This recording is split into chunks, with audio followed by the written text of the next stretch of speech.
I'm Michael Sean Comerford. I'm on the story cycle, Americans in a Pandemic, from Chicago to LA, and I'm here in the Ozarks Mountains. I am in Rolla. I just was going down Route 66, historic Route 66, when I found out that the bridge was washed out, and I'm bicycling back to Rolla and then going to have to go around where Route 66 was, and I don't know where all these little towns are, but they're going to be very small towns. It's very exciting. The Ozarks are so culturally distinct from a lot of other places in the United States, from almost any other place in the United States. And so I'm really loving this place. The weather is tough, the mountains are tough.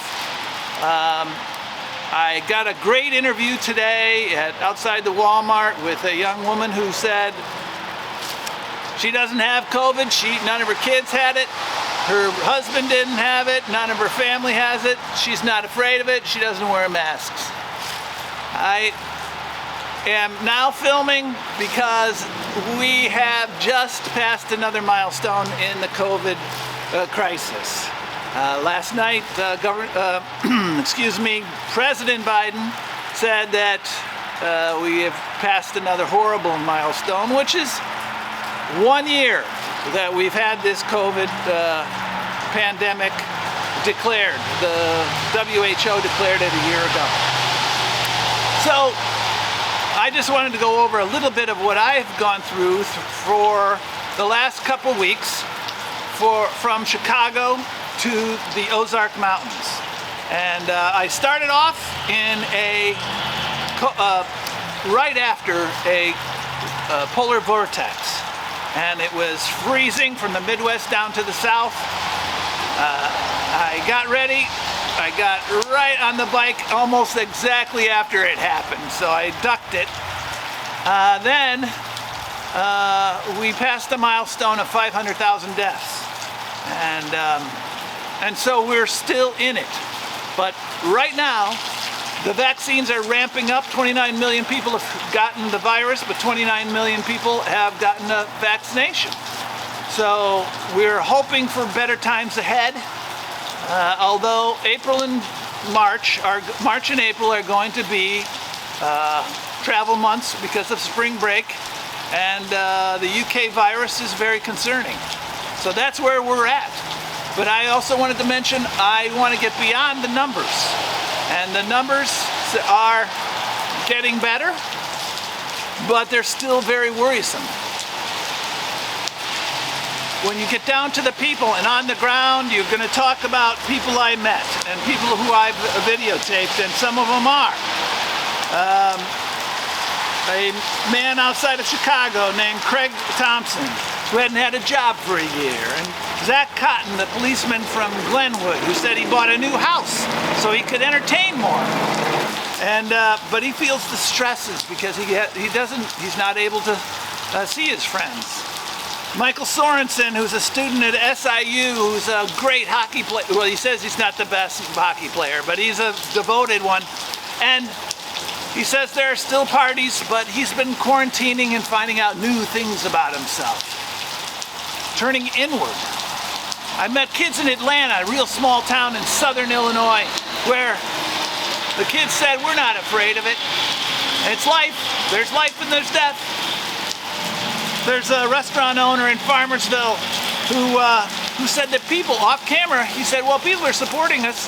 There's only 800 people in Farmersville, and yet they've supported us.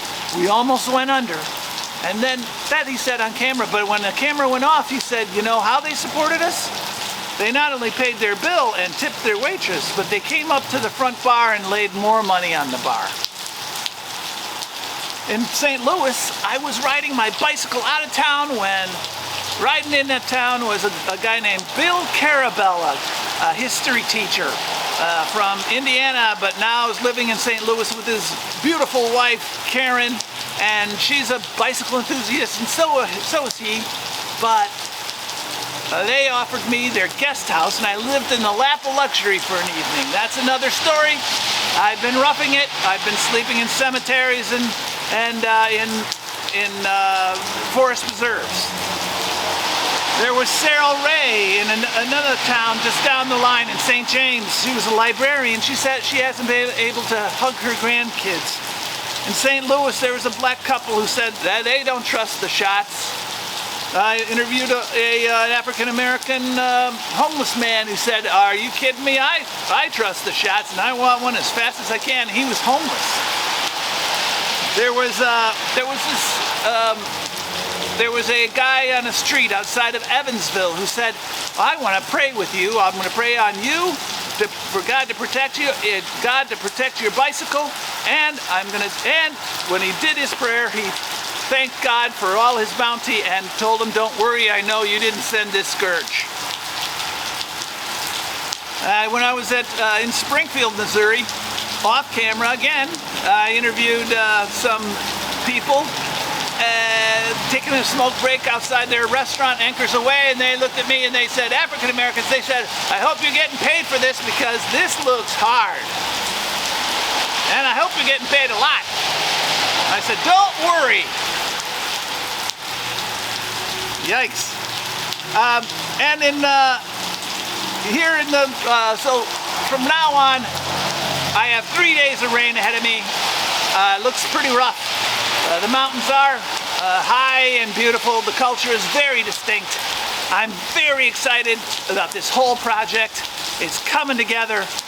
Thank you to the University of Florida's Oral History program and Deborah Hendricks. And we are going forward.